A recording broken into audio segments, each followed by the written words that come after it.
Welcome to the Pride of Detroit PODcast mini pod snacks edition from Draft 2022, NFL Draft 2022. After an incredibly exciting first round, not just for the Detroit Lions, but for a lot of other teams, nobody could really sit still. And to help me break that all down, as always, my man, my sidekick, the fearless leader, Jeremy Reisman. I am at Detroit Online. I am Chris Perfett at Chris Perfett on Twitter, your eternal adequate host. We have been streaming for 4 hours on twitch.tv/Pride of Detroit. We'll be back here for day 2, but we want this up on feeds right now for you in the Friday mornings, our recap of day 1 of the NFL draft for the Detroit Lions. Jeremy, the night started with a twist, and then it took another twist. As first off, should we start? I don't want to start with the trade. Let's recap everything at the top, and then we'll start with 2. But first off, yeah. Sorry, Jeremy's coming to us now. Let's just talk about I'm in the middle of a soundproof booth inside Allen Park, where just a crazy night. I want to call it unprecedented because the Lions finished the day with the 2nd and the 12th pick, which is the first time since 1950 that they've had 2 picks in the top 12. They got 2 blue chip players, Chris. And I did not, we talked briefly at times about the possibility of Brad Holmes trading up because it was something that he said. He said, if there was a guy that there's conviction about, we're going to go get him. I did not expect up to 12, and I did not expect wide receiver. And spoiler alert, I did not expect you to not completely hate it, too. But we'll get to that in a second. Let's recap. First, as I said, it starts with a twist and another twist. The first twist is that, and we had heard grumblings about it through the week, so it's not too surprising.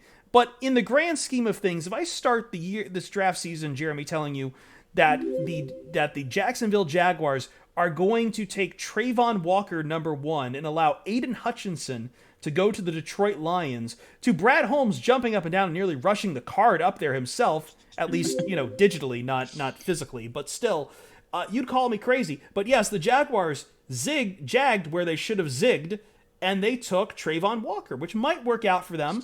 I don't know. He's a bit of a project, but it does lead to the Lions being right back to where we thought. The question of Kayvon Thibodeaux or Aiden Hutchinson. They took Aiden Hutchinson out of Michigan. Brett Whitefield, BG Whitefield, joined us during the stream. He said this was his number 1 player on his board. And he's everything I feel like Dan Campbell, Aaron Glenn, and Brad Holmes wanted. Like, it feels like this is the kind of pick that is across the board. When everyone's on board with it, there's no handing this guy to Aaron Glenn and making him work in his system. Everyone wanted in that war room wanted Aiden Hutchinson, and they got Aiden Hutchinson. And for fans, they get the hometown guy. They get the Michigan man and everything. Yeah, and listen, like, we heard all through draft season that Aiden Hutchinson is such a Dan Campbell guy, and all of that is true. Like, he's a high motor guy. He's going to give it his all. He loves and eats football and whatever.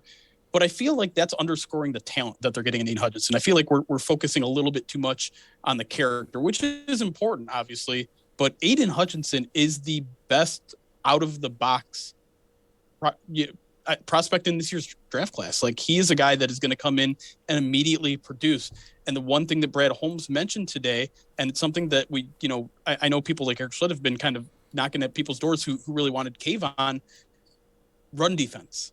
He's a very good run defender, and that's important to them. And that's why I think maybe even Travon Walker may have been on their board ahead of someone like Kayvon Thibodeaux if Travon would have fallen, because run defense is important to this team. Now, they're getting a heck of a lot of pass rush with it too, right? I mean, they broke the Michigan sack record last year, one of PFF's highest pass rushing grades in the past few years.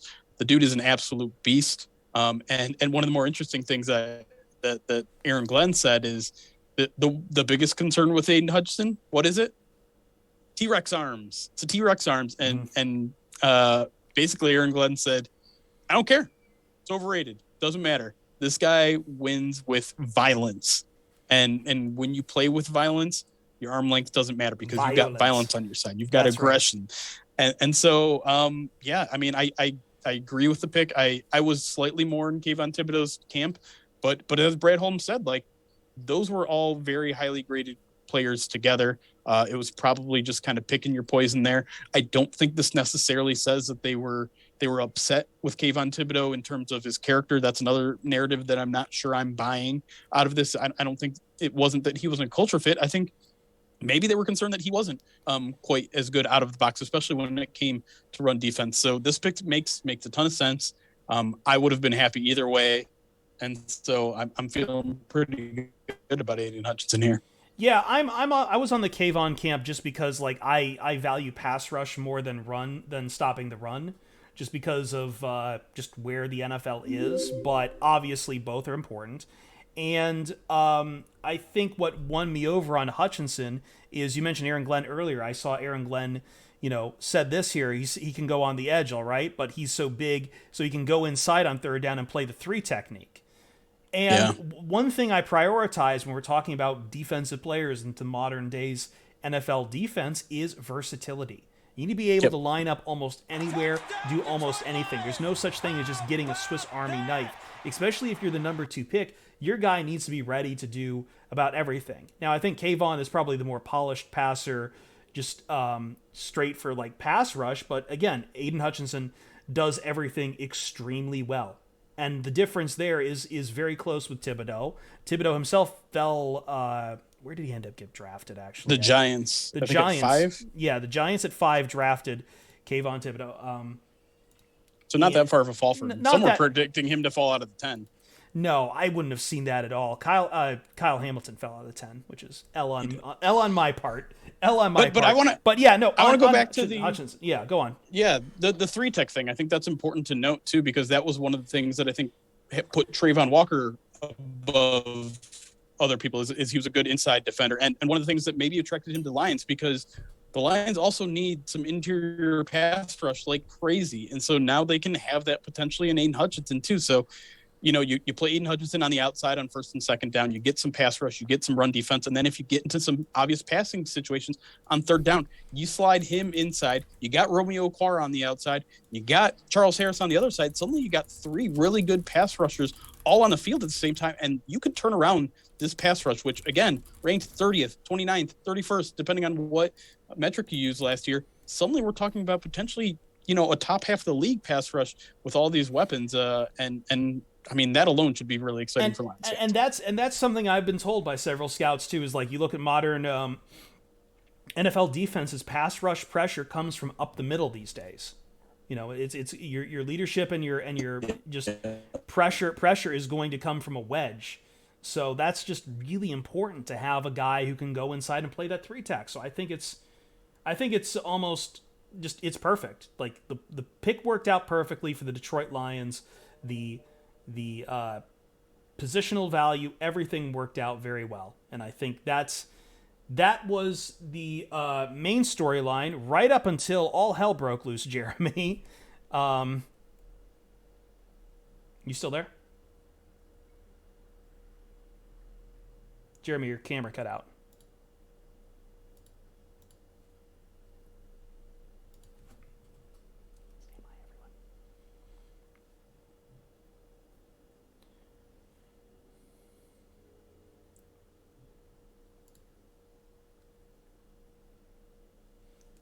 All right, well, we'll try to get Jeremy back here in a second. We'll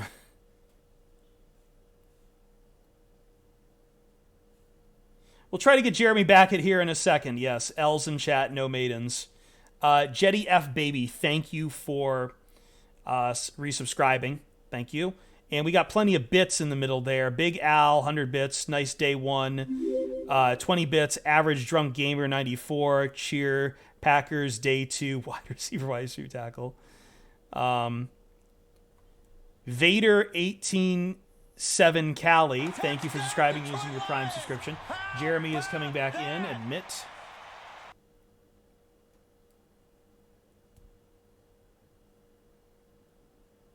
Am I talking through a can? This thing just... Okay.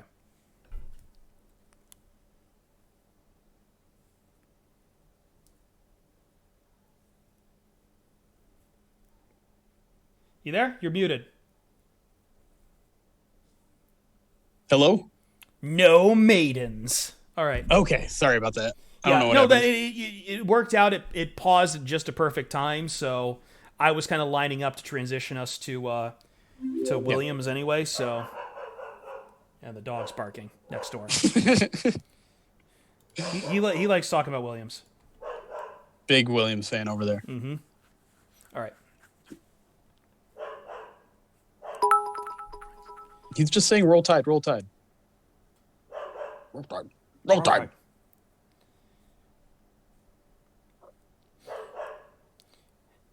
It's funny that on a night where the Detroit Lions get to draft Aiden Hutchinson, a hometown guy with all of the upside, with arguably one of the best edge rusher in there. It's Jaguars banking on higher upside on Trayvon Walker, Aiden Hutchinson, though, complete package. But I feel like the narrative is overtaken by what the Lions did next, Jeremy, in which the Detroit Lions went and saw, first off, we have to set the board because number 8, my guy Drake London, jumps off the board as the first wide receiver. Wide receiver 1, USC, fight on, baby. And then let me have this.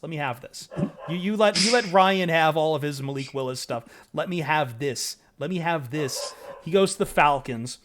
Picks 10 and 11 are Wilson and Olave. The Lions jump up at pick 12, cut a deal with the Minnesota Vikings, and take out of Alabama wide receiver Jameson Williams. Now, Jameson Williams missed a lot of time. He had torn his ACL. He probably won't be ready to start the year, although he says he wants to be ready by camp, which would be insane, but also not unprecedented after what we just saw with, I know it's an Achilles, but Cam Akers, right? Sure. That's the first thing that jumps to mind. Sports science is crazy off the board. We'll talk about Williams in a second and his actual skills, because I think it's understated, completely understated. The immediate reaction to Jameson Williams is about the trade itself. Now, the Lions gave up picks 32, 34, and 66, and they got back 12 and 46. So they technically moved up 20 spots in the in the second round as well, So they moved up 20 spots on day 2, and they give up 32 and 34 and go to 12. Now, Jeremy, you are Mr. Trade Down. I am. You've turned trade down into a religion, and you said one of your great worries was trading up. So I want your reaction to this before I give any take I have right now. Your reaction on the value. The Lions traded up, and the value to you was blank. Well, the value of the trade itself was actually quite good. If you talk about the analytic sides of it, right? You want to use just a Rich Hill trade chart. The Lions basically got an extra, in terms of the value the imbalance of the trade, the Lions got an extra value worth essentially like a low third round pick. You look at the old Jimmy Johnson trade chart. The Lions blew the Vikings deal out of the water. I know that's an old one. People don't really care about it. A lot of people look at that trade and be like, what are the Vikings doing? A lot of people thought in order to move up from 32 to 12, the Lions would have to not only send 44 and 66, and that was it. But getting that 46 back in return is good value. Now, this is still a trade up, and in general, I find it to be quite risky to do that, especially for one specific prospect. The Lions essentially lost a either low first or a high second in this trade because of it. And that's, still in the rebuilding phase. That's one potential building block of this franchise that they lost. But I also want to rewind to a comment I made on this podcast, a few months ago. And the comment was something like this. The Lions have really good depth right now. They have a lot of players that can a roster that are tenacious enough to can fill in for starters. The one thing that they have been missing, that they are missing and have been missing, is blue chip players, is stars, is superstars.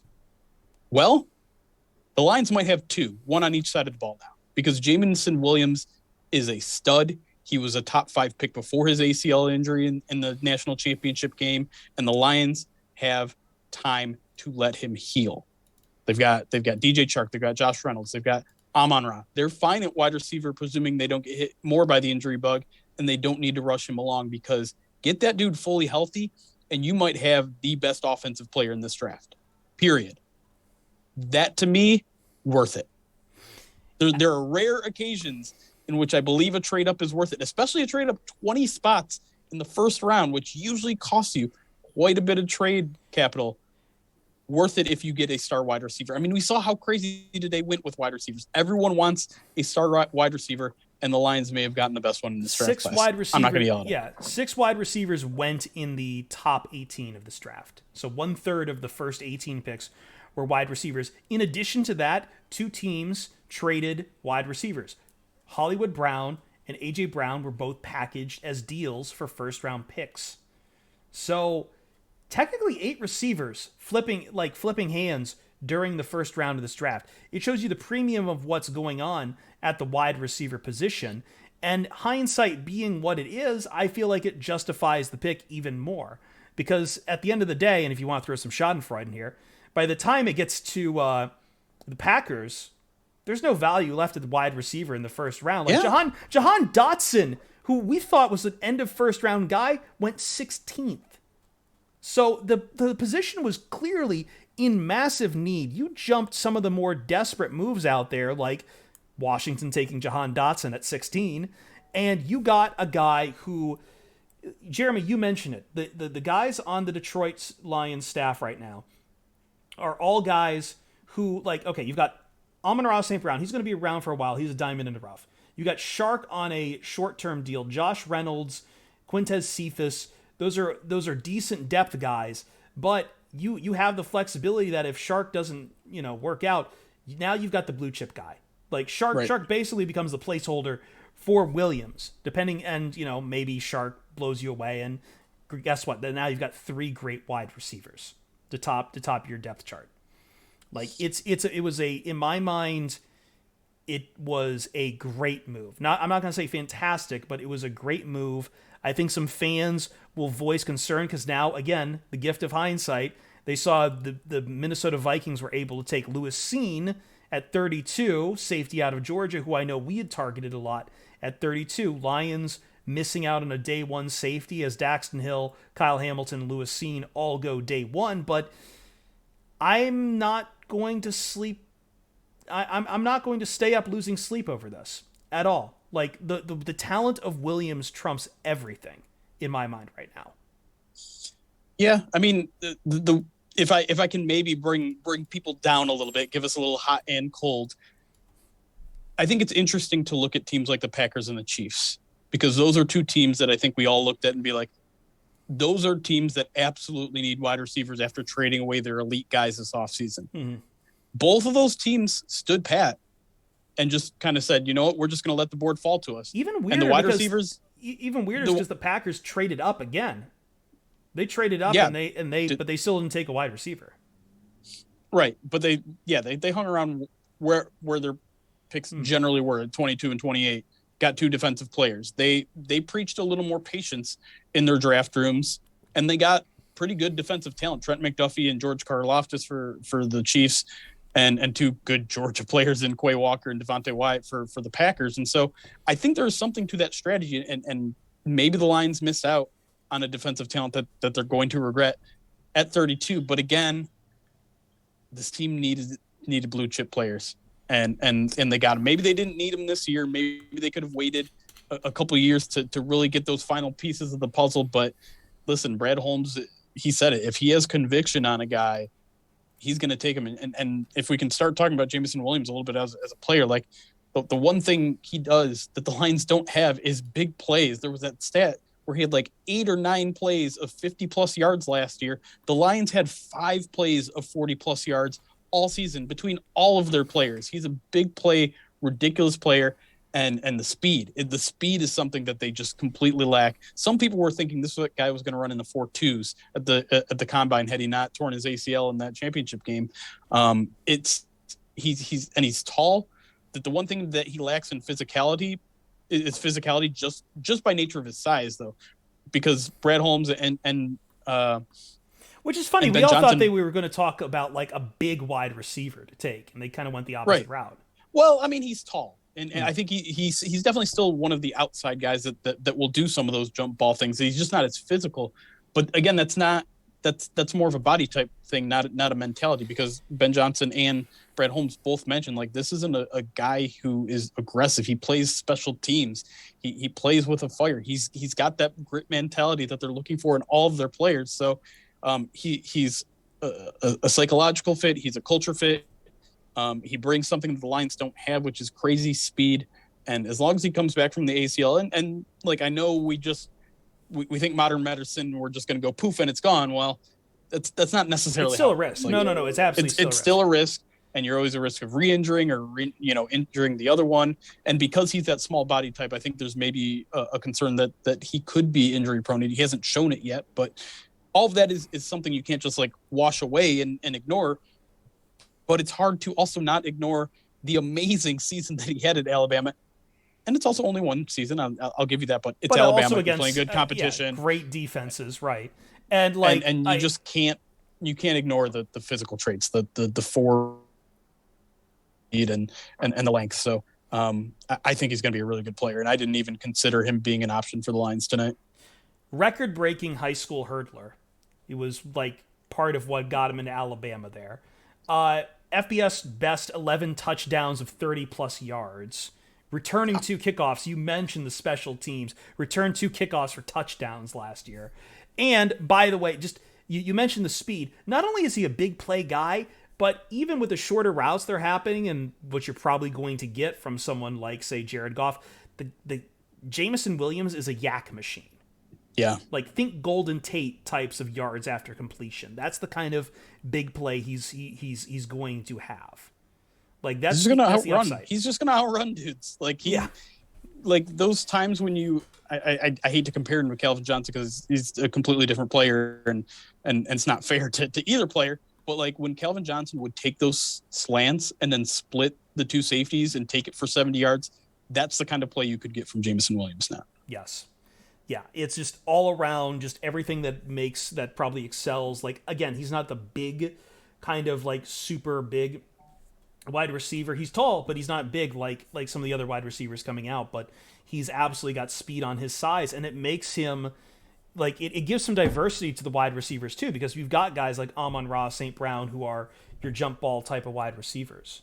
Yeah, the guys who can play in the slot and bang around and just kind of get past some guys, but you've got Williams to go on those out routes and just really destroy a safety. Just fly. Yes, just fly, man. Yeah.